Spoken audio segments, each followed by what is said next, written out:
Kondisi baiknya kelas M dan kelas L belum masuk semua, tapi sambil berjalan aja ya. Iya, Bu. Untuk minggu kemarin kita sudah melakukan presentasi teman-teman ya. Tentang apa kemarin? Masih ingat nggak presentasi tentang apa? Tanggung jawab sosial perusahaan, bukan Bu? GCG, Bu. GCG, GCG, Bu. masih ada yang belajar. Oke, GCG dan beberapa contohnya ya, walaupun ya bentrok beberapa, walaupun dilihat dari beberapa prinsip-prinsipnya masih ada yang contoh-contohnya mungkin karena berkaitan antara prinsip-prinsip tersebut dengan aplikasi di lapangan, jadi teman-teman mungkin ada beberapa yang bentrok juga ya. Oke, sekarang kita mau ngebahas tentang fraud. Pernah ada yang dengar nggak sih fraud itu apa?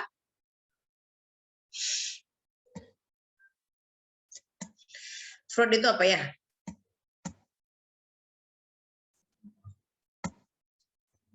Pernah ada yang dengar nggak? Pegawai-pegawainya tuh. Diaktifin dulu. Internal Video bukan, Bu? diaktifin dulu. Terus sebutin nama dan kelas ya, karena mohon maaf ini karena kebetulan kelas M dan kelas L waktunya bisanya bersamaan, jadi saya gabung. Ya, siapa? Siapa tadi yang mau jawab?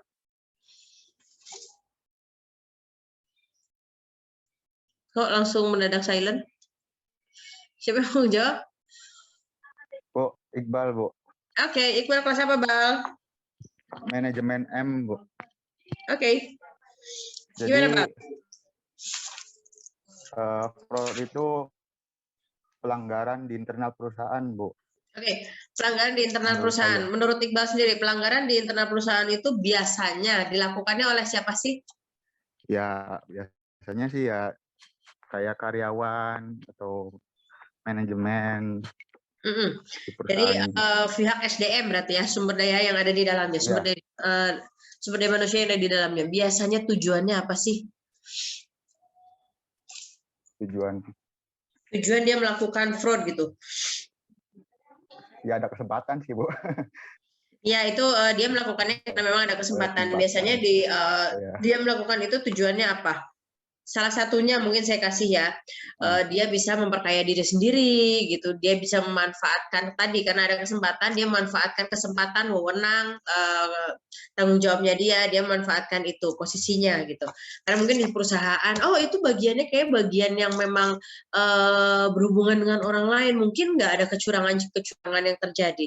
Nah kecurangan yang terjadi itu biasanya bisa disengaja atau tidak disengaja. Tujuannya bisa untuk pribadi dia sendiri atau tadi sekumpulan orang pun bisa.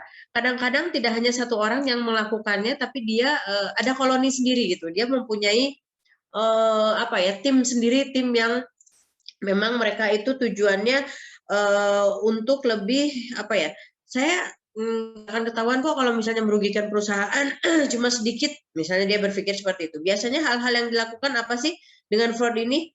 Pertamanya pasti akan adanya kecurangan atau penipuan. Ya, salah satu hal yang mungkin diakibatkan tadi adanya kesempatan itu penggelapan, manipulasi data. Nah, ketika misalnya kalian di sebuah posisi itu akan berbeda-beda bentuk fraudnya yang akan dilakukan gitu. Kalau misalnya kalian di bidang keuangan, mungkin yang akan dimanipulasi adalah laporan keuangan seperti salah satunya yang kemarin juga sudah dibahas juga, mungkin itu GCG juga yang kurang baik juga di dalam perusahaannya sendiri.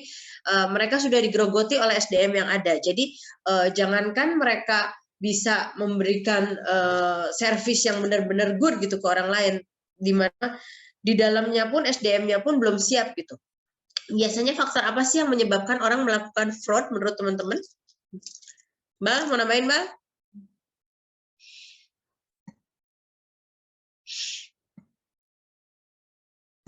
Ya, yang lain ada yang mau nambahin?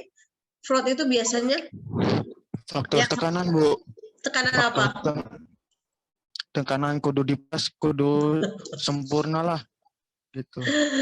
Betul, mungkin karena memang apa namanya kudu dipres ini kayak saya jadi ngebayanginnya kayak ini ya, barang gitu ya, harus dipres gitu ya. Memang tekanan-tekanan yang ada gitu, target atau seperti ya hal-hal yang memang sebenarnya itu tujuannya itu bagus ya, seharusnya memacu karyawan untuk bisa lebih optimum, tapi ternyata mereka yang ada malah gimana aja caranya, yang penting saya tercapai targetnya. Jadi dengan mereka menghalalkan semua cara untuk mendapatkan targetnya, kemungkinan fraud itu makin ada. Kembali lagi mentalnya itu seperti apa.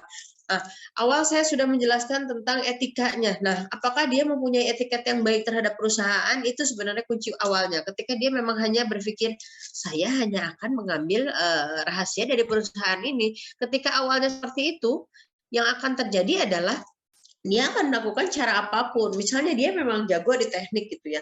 Dia informatika, dia mengerti sebuah sistem. Dari sistem itu dia lihat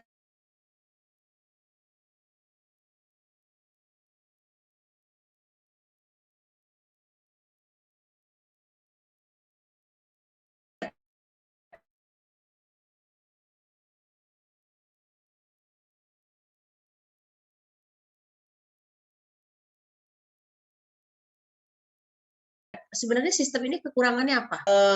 Kesempatan itu gitu. Ya dia melihat kesempatan itu baru dia berpikir ya, posisi mereka itu tidak menguntungkan. Kalau misalnya nggak achieve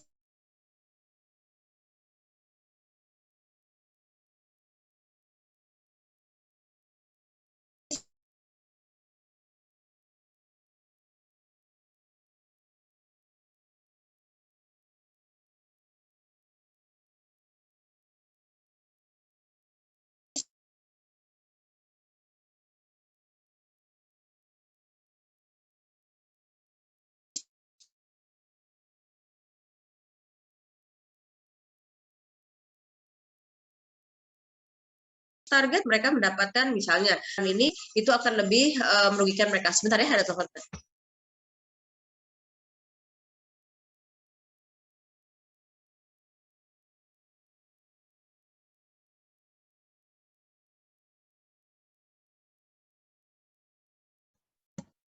Oke, maaf potong sedikit.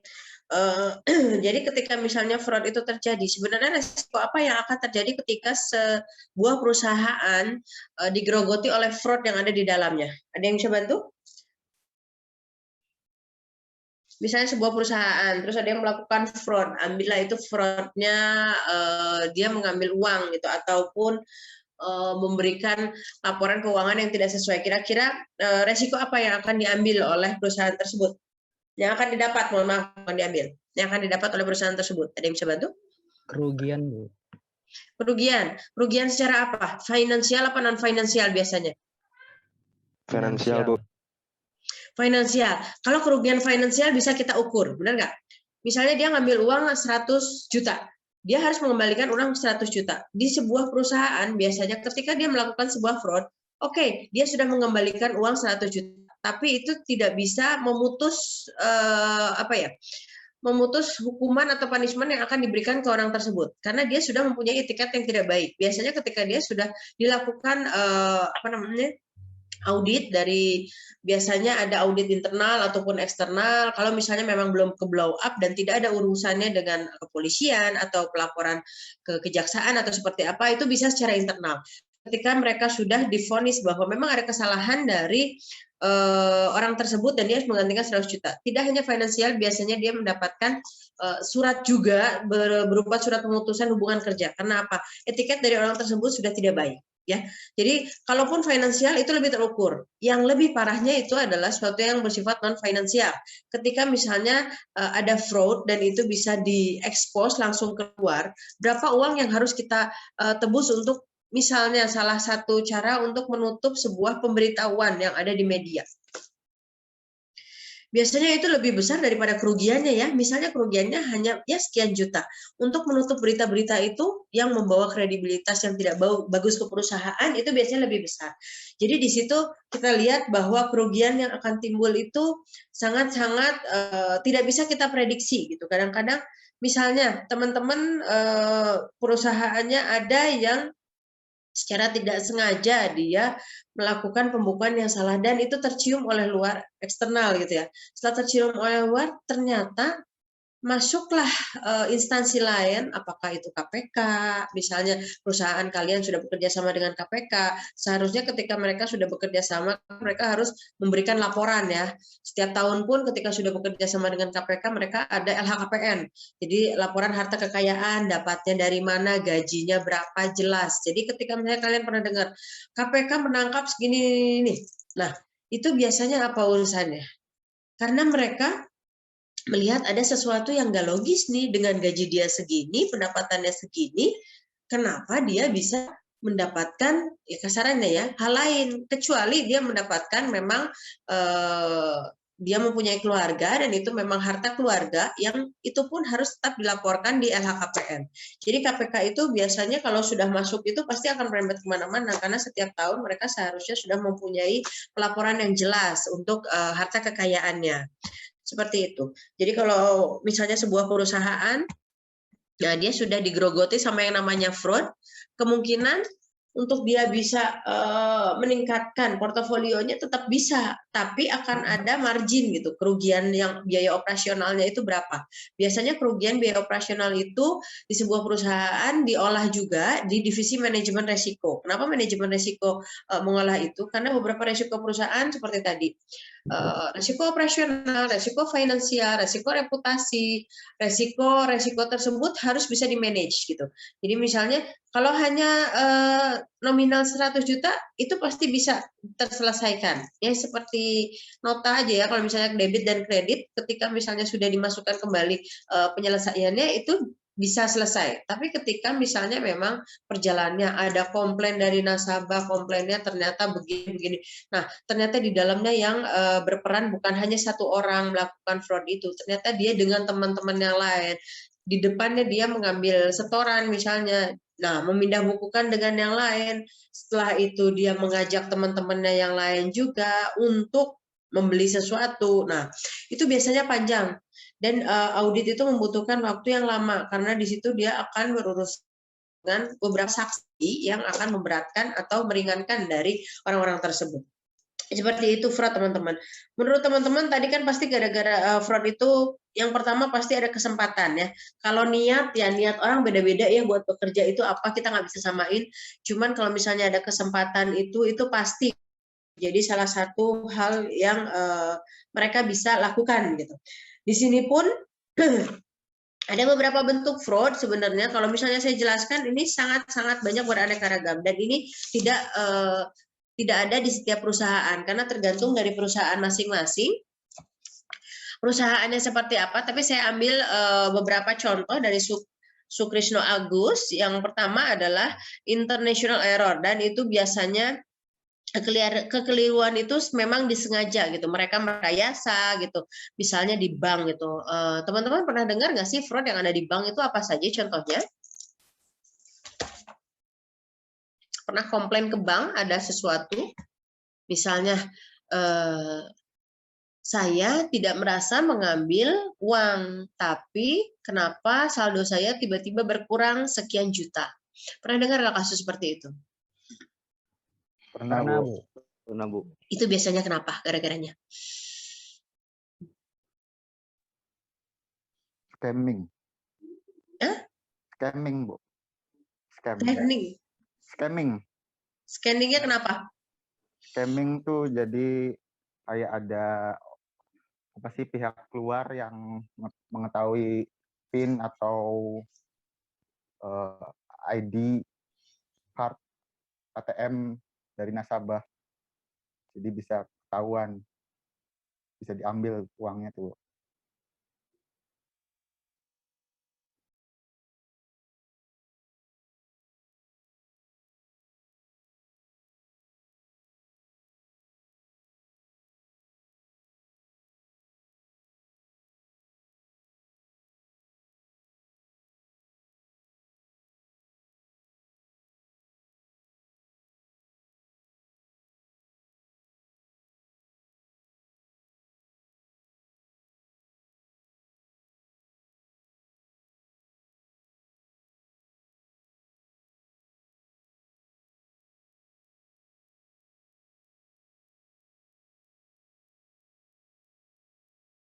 Oh, oke. yang sebentar ya, sebentar.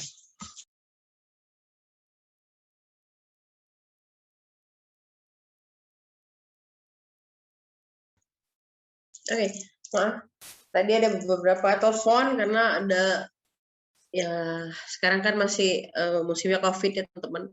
Ada yang membutuhkan kamar tapi memang agak susah sekarang mungkin mendapatkan rujukan di rumah sakit gitu ya. Saya teruskan kembali tadi tentang skimming ya, skimming dari ATM. Nah benar banget, jadi ATM itu salah satu dilema gitu ya. Di saat kita meminta nasabah kita untuk menggunakan ATM karena apa, itu mungkin lebih memudahkan transaksi daripada kita harus membawa-bawa kartu gitu ya. Mohon maaf, daripada kita harus membawa buku tabungan. Kalau menggunakan kartu kapanpun dimanapun bisa menggunakan mesin, kalau mau setor bisa menggunakan mesin CDM gitu ya. Tapi betul sekali tadi siapa yang menjawab skimming ya tadi ya, itu memang salah satu fraud yang sering dialami oleh perbankan. Karena apa? Kadang-kadang misalnya nih, ibu-ibu aja susah sekali ketika misalnya ibu-ibu untuk menjaga kerahasiaan PIN. Kadang-kadang mereka malah nulis di dompet, PIN ATM, PIN bank ini, kadang-kadang gitu. Dompetnya hilang, kelar habis semuanya, ya nggak? Nah, kadang-kadang hal-hal seperti itu yang mungkin belum bisa diedukasi secara sempurna dari perbankan juga. Karena apa? Karena kembali lagi gitu, azas orang Indonesia itu mudah percaya sama orang lain gitu. Bu, mohon maaf ini ATM-nya tidak bisa untuk di-sharing dengan siapapun, baik itu keluarga ataupun orang terdekat ibu. Tetap saja mereka mungkin menulis ataupun menggunakan tanggal lahir. Nah, skimming itu dilakukan apa oleh pihak luar, di mana dia membaca dari tadi salah satunya PIN juga gitu. Kadang-kadang ada alat juga yang dipakai untuk di depan ATM juga, dia bisa mendetek juga, dia bisa ATM-nya ketelan dan dia detect bahwa itu tuh nomor PIN-nya itu berapa.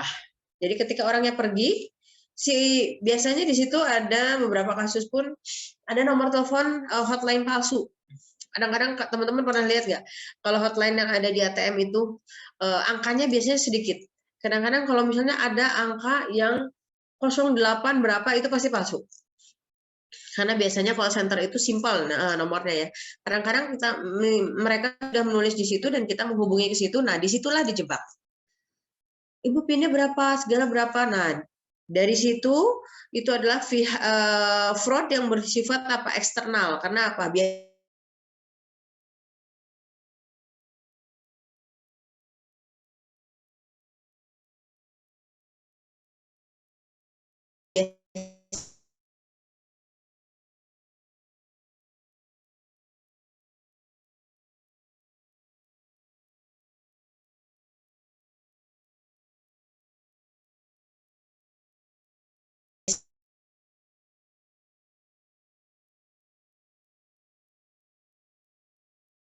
pihak luar yang mengambil kesempatan ini lebih ke itu nanti mereka komplain setelah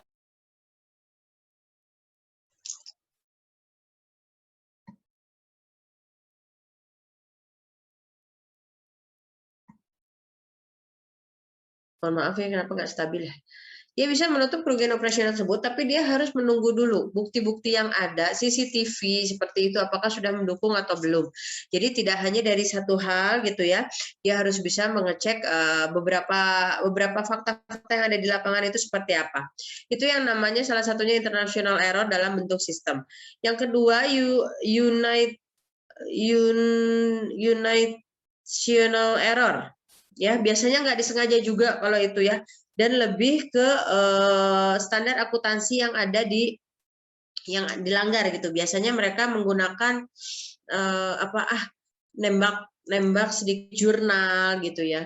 Sebenarnya kan kalau di akuntansi itu memang harus balance gitu ya untuk si debit dan kredit. Tapi mereka menggunakan sistem yang salah gitu. Kemarin pun ada kalau nggak salah salah satu contoh perusahaan ya, mereka juga berusaha memanipulasi laporan keuangan. Itu masuknya juga seperti itu. Yang ketiga ada collusion. Pernah dengar KKN? Apa sih kalau KKN itu?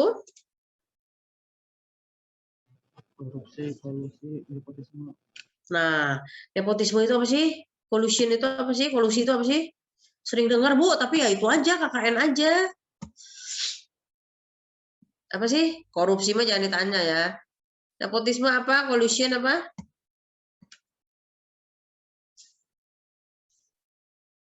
kolusi, biasanya mereka bekerja sama gitu ya, untuk suatu bidang tertentu mereka melakukan kongsi gitu ya. Oke, biasanya merugikan perusahaannya itu lebih besar. Jadi kalau ini sih misalnya di pergudangan gitu, mereka tidak hanya bagian gudang, mungkin bagian orang yang mendistribusikannya juga, orang yang masuk juga, itu melakukan sebuah kolusi yang biasanya bersinergi gitu. Biasanya ini dipakai untuk perusahaan-perusahaan yang mempunyai hubungan, kalau urusannya dengan KKN tadi mempunyai hubungan keluarga, biasanya ada kekerabatan yang ada di dalamnya gitu ya, di perusahaan tersebut. Yang lain adalah manajemen fraud salah satunya ya. Biasanya dia memanipulasi pajak. Untuk menghindari pajak yang besar, laporan keuangannya diakalin biasanya ya. Untuk dia mendapatkan sebuah kredit, biasanya sebuah perusahaan dia harus mempunyai kolektibilitas yang baik di perbankan, dan dia melakukan fraud atau misalnya fraud dalam bentuk dia menipu dalam pelaporan untuk kredit yang ada, ataupun kontraktor-kontraktor juga cost plus free gitu ya. Itu banyak banget hal-hal yang bisa diambil contoh untuk fraud ini.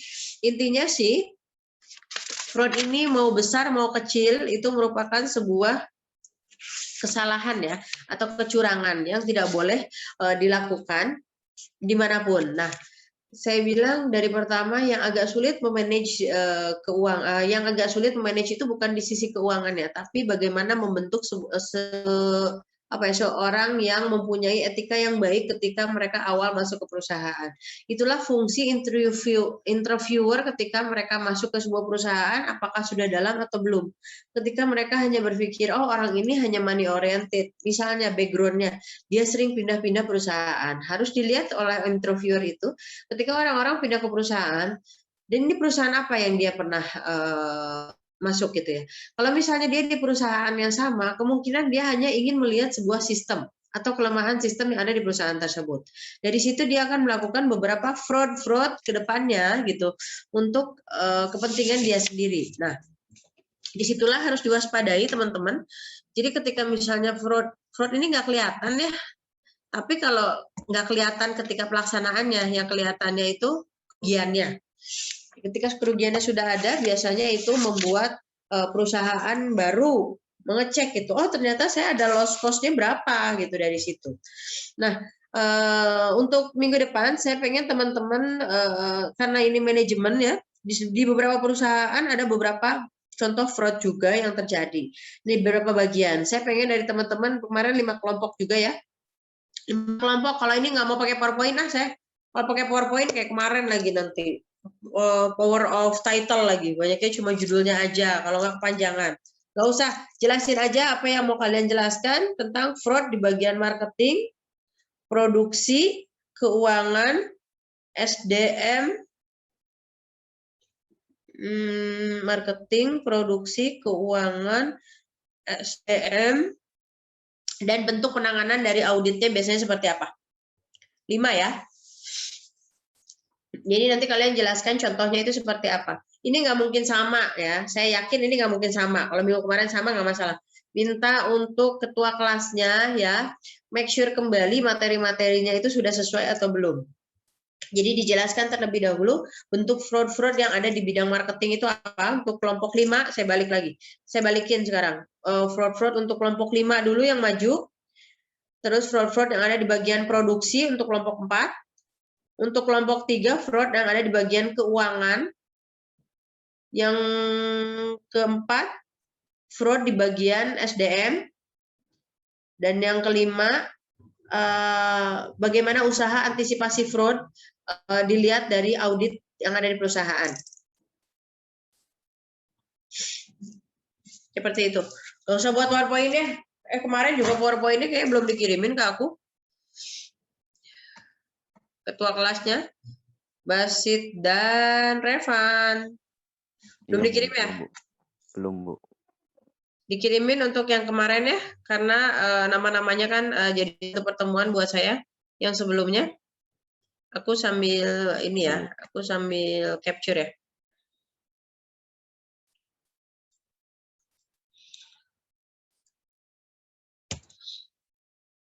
Ada yang mau ditanyain dulu tentang fraud? Izin bertanya, Bu. Boleh. Tadi kan ini ya, Bu, ya, tentang apa karyawannya, Bu, yang melakukan fraud ya, Bu. Betul.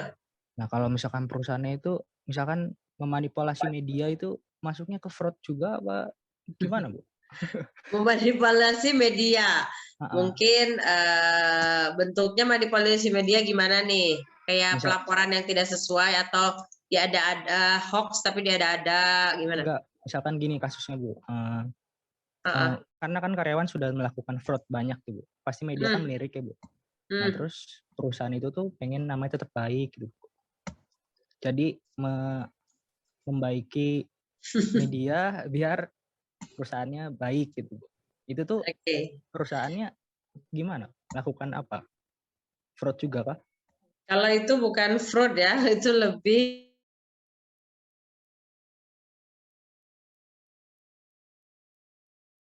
tadi yang nanya itu siapa? Anjar, Bu. Hah? Anjar. Anjar kelas apa, Pan? Kelas M, Bu. Anjar M. Anjarnya udah ada belum?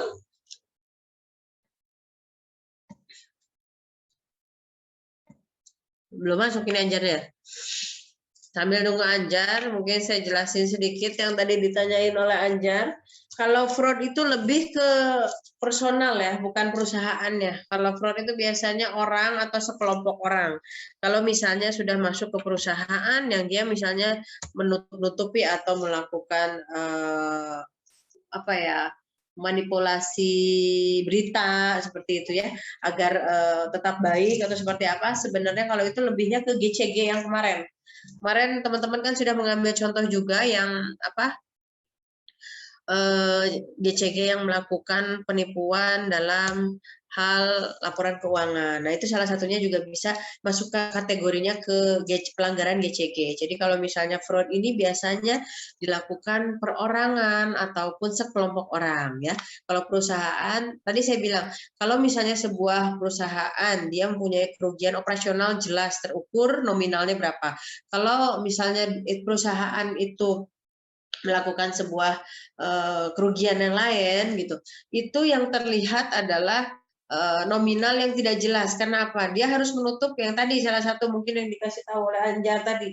Dia harus menutup beberapa berita-berita itu menggunakan ya ada biaya atau kos yang harus dikeluarkan lagi gitu untuk menutup itu semua. Jadi kerugiannya itu biasanya yang non operasional ini lebih besar karena dia harus menjaga resiko reputasi yang ada di perusahaan tersebut.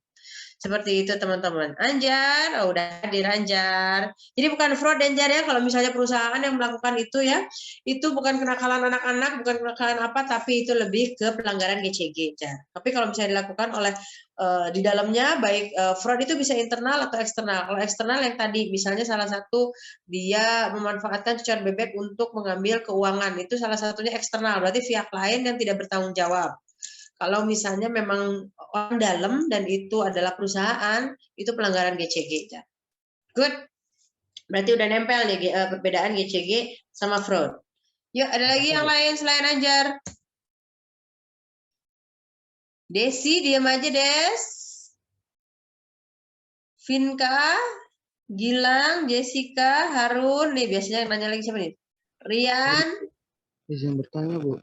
Nah, boleh. Apa perbedaan gratifikasi sama fraud? Apakah sama atau beda? Gratifikasi sama? Fraud. Gratifikasi sama fraud.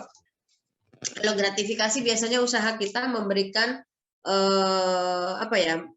memberikan bisa bentuknya barang, bisa bentuknya nominal atau apapun itu kepada orang untuk kepentingan kita, untuk memudahkan. Biasanya ada tujuannya dia membantu kepentingan kita. Kalau fraud itu biasanya bisa disengaja atau kalau tadi kan memang betul dia melakukan hal itu, dia mempunyai niat ya Dika ya. Dia sudah punya niat untuk memudahkan ininya dia, untuk memudahkan urusannya dia. Kalau misalnya untuk gratifikasi, kalau misalnya fraud itu lebih bisa disengaja atau tidak. Jadi itu masih berbeda-beda tujuannya karena tadi banyak faktor yang ada di dalamnya. Jadi kalau itu lebih ke Perbedaan dengan gratifikasi itu, si fraud ini lebih ke mental dari orang-orangnya dan niat orang-orang yang ada di dalamnya, seperti itu. Kalau gratifikasi udah jelas lah tujuannya, dia pasti biar dia membantu kita gitu untuk melakukan sesuatu gitu, untuk memudahkan urusannya. Seperti itu, Andika.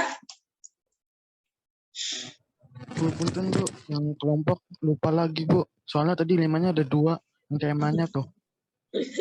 Yang kelompok 5, fraud pada bagian marketing.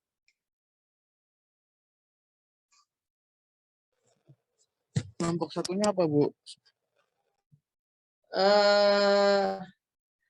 Kelompok satunya fraud, penanganan fraud oleh audit.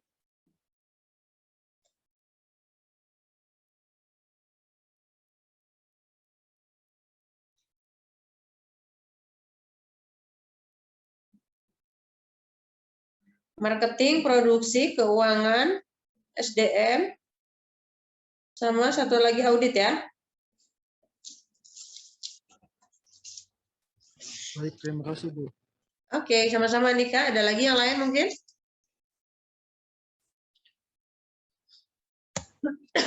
Dijelaskan aja teman-teman ya, nggak usah pakai PowerPoint sekarang mah.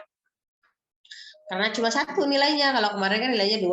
1 buat absen, satunya lagi memang buat nilai presentasi deh teman-teman. Kalau ini besok hanya cuma presentasi aja. Ya, Nafisyatul, Susi, Jessica, Anissa, Dian, Harun, ada yang mau ditanyakan? Abhi, Trian.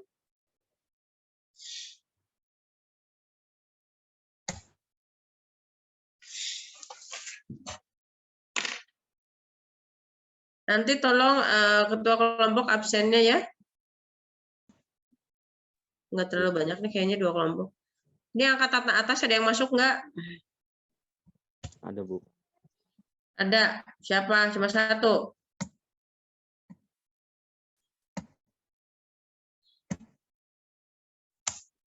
Bentar. Ada yang angkatan atasnya ada 8 atau 6 ya? Kalau saya nggak salah. Kelas M atau L ya? Kalau kelas M 8 Bu. 8 ya? Kelas M ya? Masuk semua nggak angkatan atasnya? Tadi mah pas awal ngecek masuk Bu, tapi nggak tahu sekarang. Tapi udah diinfoin ya. Kasihan kalau udah ngulang nanti nilainya jelek. Ya itu aja teman-teman. Kita ketemu minggu depan. Keep safety and healthy, tetap sehat semuanya. Jaga diri karena sekarang lebih cepat lagi yang namanya COVID itu. Jadi tadi pun beberapa kali nyari kamar pun susah. Cirebon kota kosong, Cirebon kabupaten juga susah. Jadi teman-teman sehat-sehat semuanya ya. Mohon maaf ketika ada kesalahan penyampaian hari ini. Wassalamualaikum warahmatullahi wabarakatuh. Waalaikumsalam. Waalaikumsalam warahmatullahi wabarakatuh. Sehat-sehat semuanya ya. Terima kasih banyak Bu. Ya.